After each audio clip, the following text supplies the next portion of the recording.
back to Bronco Talks. My name's Lily. And I'm Kristen. And today's episode is pet peeves. So I guess let's go ahead and get in. Do you want to say yours first? My pet peeves? Like Just in general? Yeah, or just in general. I don't know how to explain it. I don't have a whole lot of pet peeves. Honestly, it's kind of hard to irritate me. Would you agree? Yeah. Very hard. Which I feel like makes me a bad parent sometimes. Because I feel like I let a lot of stuff go because it just doesn't bother me. But then we have Dad. Yeah. Everything bothers Dad. Yeah, very much. One of my pet peeves is more I was going to say more at work, but I guess it's at home too. When people don't listen to what I say, or don't read an email that I send, or don't fully read a text message, they just kind of skim over it, or when I have said something and somebody just doesn't pay attention to me, that's probably one of my biggest pet peeves. Yeah. I need a lot of attention. Yeah, that's a pretty big pet peeve that I feel like most people have. Is it? I mean, I would think so. Sorry, I'm trying to fix the camera. Okay. One of mine. I have a lot of little things that annoy me. Mm-hmm, you do. And I do all of them, I think. Well, this one necessarily isn't someone that someone does, but it's at something in the middle of the night when your sheets come up off the corner. Yeah, that is. And it just gets the sheet just coming off gets bigger and bigger until half of your sheets are off. Mm-hmm. And it's in the middle of the night, so you're dead asleep and you don't want to mess with it. It's so annoying because you just don't want to wake all the way up and get up and fix it. Yeah. Also, I don't know why I just don't like sleeping on a bare mattress. No, Just not okay. I mean, Bub does. He's really like that. Alright, you want to really get deep? Yeah. Let's talk about your pet peeves that I do that get on your nerves. My sweet baby 13-year-old. What does your mama do that gets on your last nerve? So, one of my biggest ones. I think I know what's coming.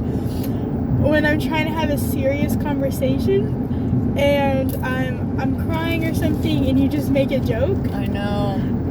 I don't know why it gets on my nerves because I would think most people would want people to do that, but if I'm crying in the moment, I just want to cry. You just want me to mirror your feelings. Yeah. I'm not very good at that. No, you're not. No. And I'm working on it though. Yeah, you've been better about it lately. Because my coping mechanism is to just make jokes, and that's what my dad did with me. Anytime I was upset, he would make me laugh, and so then I would kind of forget about it. And so, we talked about saving you from your feelings. Yeah. That's another way I try to save you from your feelings. Oh gosh, let's don't be sad. Let me just make some jokes so nobody's sad anymore. And I'm working really hard on that because I know that's not very effective for you and it really drives you crazy, but sometimes I still slip up and do it. It's I get super uncomfortable with all the feelings and I'm I need to make a joke. And sometimes it's fine when I'm not super upset. Yeah. But then there's been times where I'm just really upset and crying and you're just well, the bright side. And I'm and you're ha ha ha, and I'm I don't want to know. It's just. I know, I'm sorry. But we've talked about that, right? Yeah. We've talked about it and we've acknowledged it and I'm working on it. So that's a touchy subject. How many kids do you feel like they can say to their parents, I don't like it when you react like this? Yeah. Probably not a lot. I don't know if I would have been able to do that with my parents. See that dog? Uh-huh. I don't know that you actually did it with me. I think I brought it up to you. Well, I think I was that annoys you, doesn't it? I'm sorry. I don't think you just came to me and said, I really wish you wouldn't make jokes. No, but I feel I could go to you if I needed to say that. That's good. Probably after a while. Because you really didn't start doing that until I was 9 or so, as far as I remember. I probably did when you were younger. Yeah, probably. we're just gonna go like this. One of the things that I love about you is how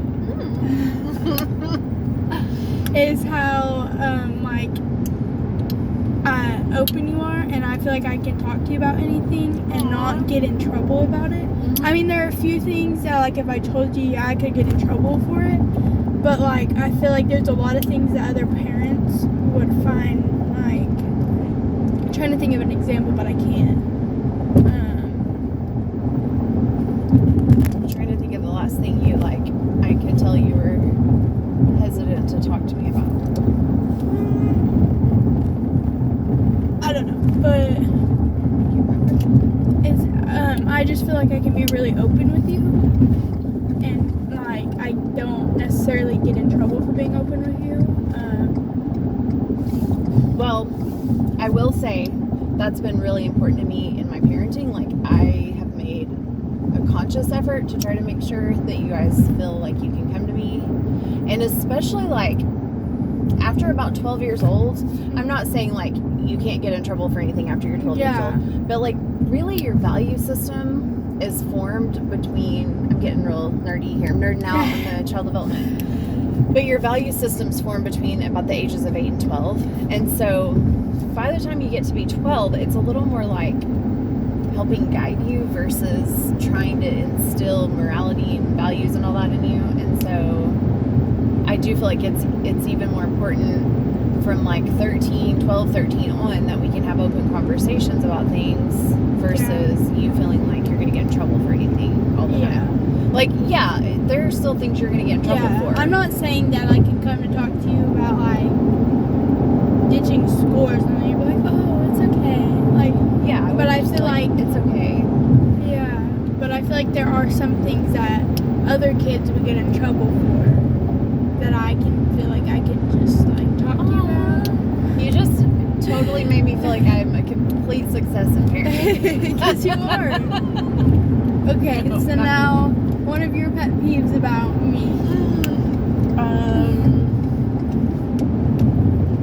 Okay, this I don't like this. But I have to say that it's hilarious because some of the things that are my pet peeves with you, it's because you're just like me. Like, I was just exactly like you in these things, and it's like, anyway, so it drives me crazy when you won't just tell me what you're thinking or feeling. Like tonight. Oh, yeah. Example, tonight. Here's an example. I'm making everybody sandwiches. I've made Lily a sandwich already. Yes, I still make everybody at my house's plate. Judge me if you want.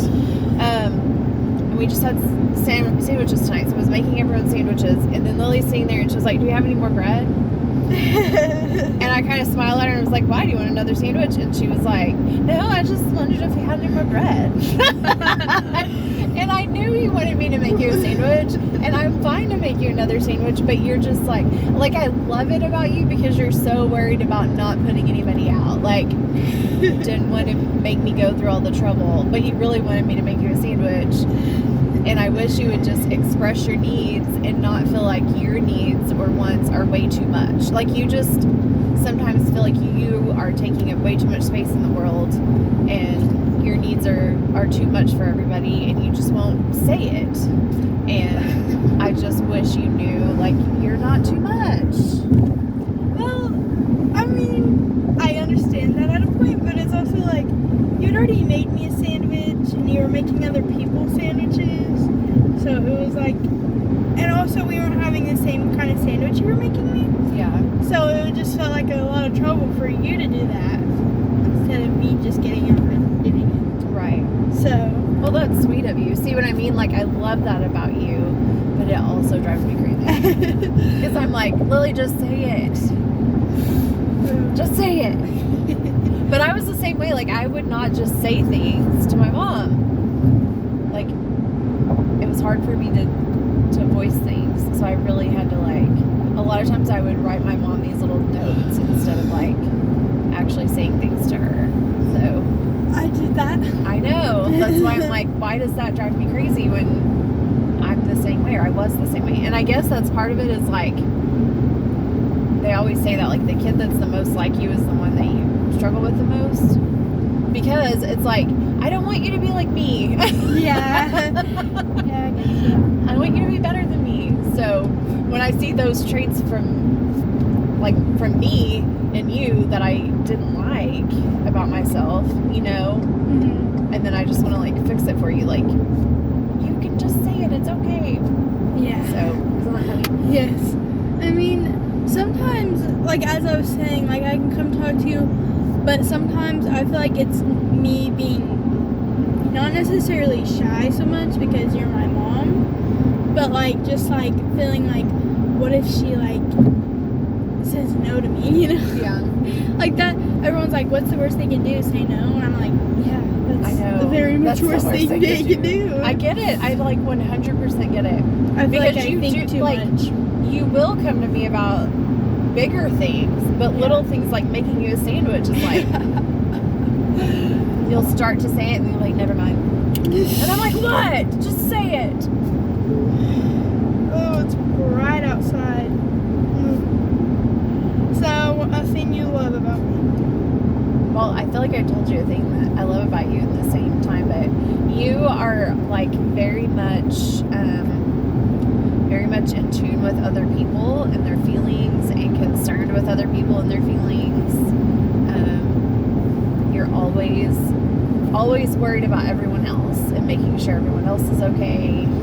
I remember when you were in 4th grade, your teacher, Mrs. Cook, told me sometimes you couldn't get your work done because you were going around the room and trying to, like, help everybody else and make sure everybody else was doing okay. And so I love that your little heart is always trying to look out for everybody else around you. It's one of my favorite things about you.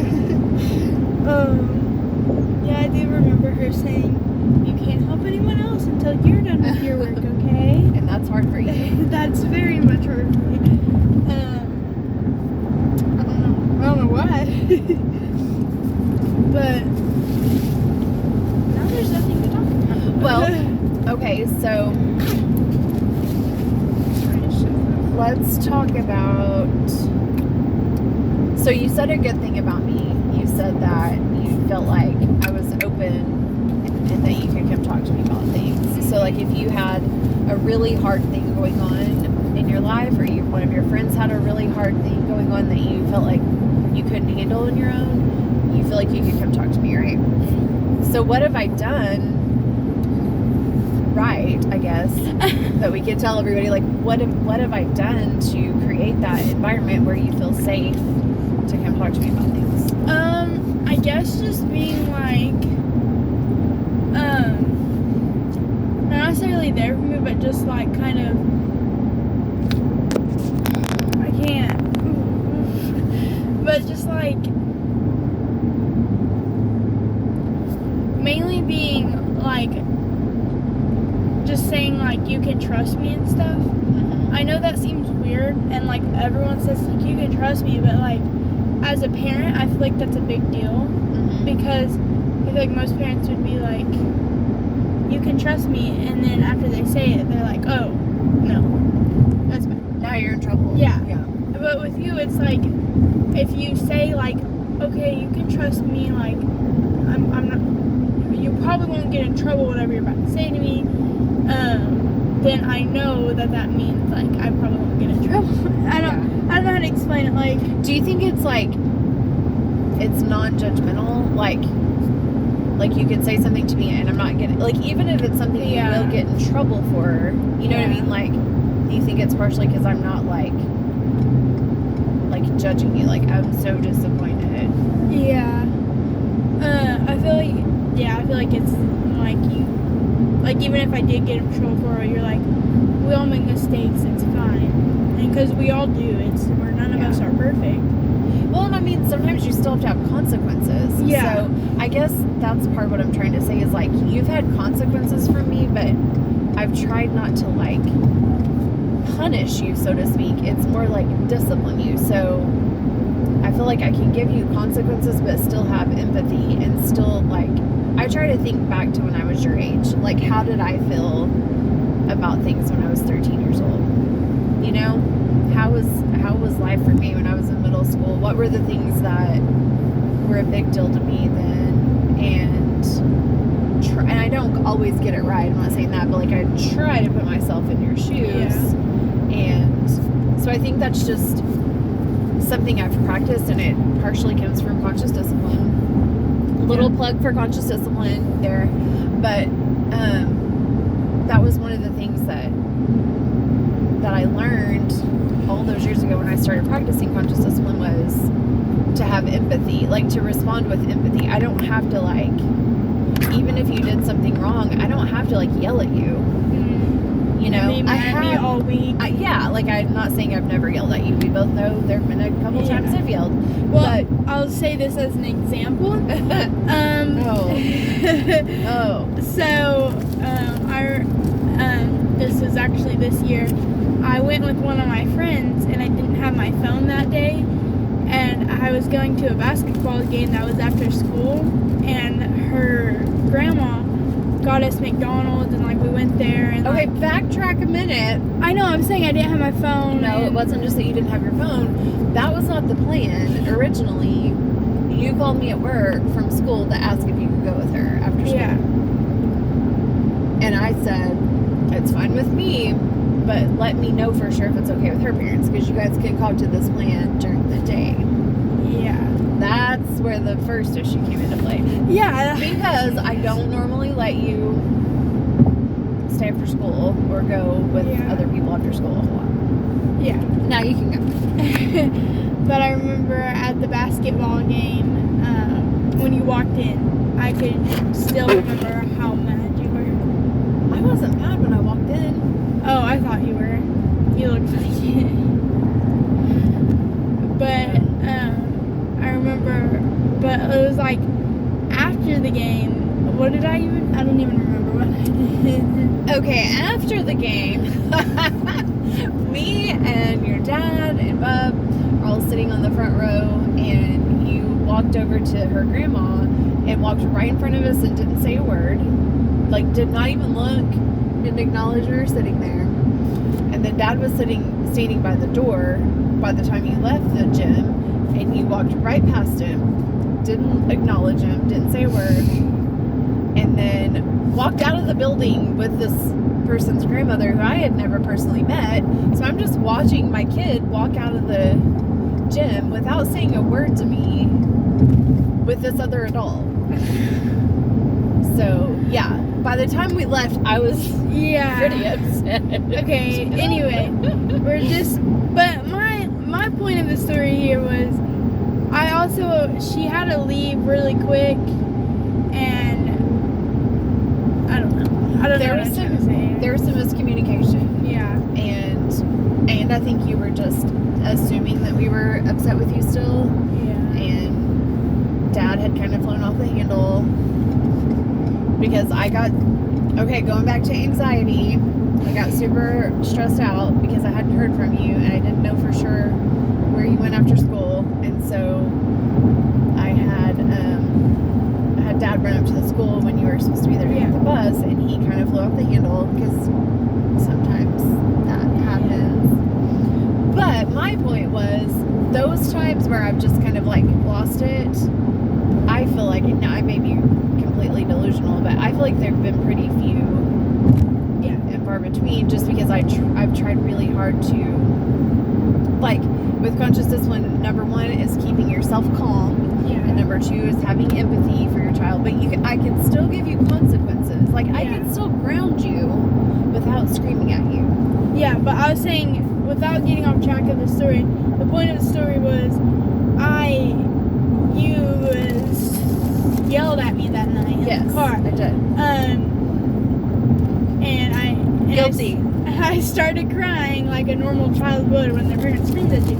And I just remember thinking, like, wow, I've never seen Mom be this mad before. Is she ever going to go back to, like, the way she was? I don't know why I was thinking that, but I'm pretty sure I was having a panic attack in the middle of all of this, too, because I was scared. But my point was, maybe 10 minutes after you felt bad, and you were like, Lily, it's fine, like, just make sure we know where you're at all times, just saying you're not usually the type to like get mad and like stay mad. Yeah, and stay mad. You usually have like that was the point of that story. Oh, okay. I didn't mean to like throw me under the bus. Yeah. Did I apologize for yelling? I don't remember. That night's a blur. That was listen. I feel like I'm not doing too bad in parenting if the one time I yelled at you completely traumatized you. Yeah. I made sure that I bring my phone to school every day. I think this is probably. Is this as far as we can go? I think this is. Okay. I mean, we're at 26 minutes and like right now 10 seconds. So. All right. Well, I think. Hopefully, we've shed some light on teenage life and parenting life. I feel like we didn't get very much into deep on pet peeves. We kind of veered off train track and we just kind of like, ooh. That's all right. So, but there's always next time. So I guess bye guys. See you on the next Bronco Talks.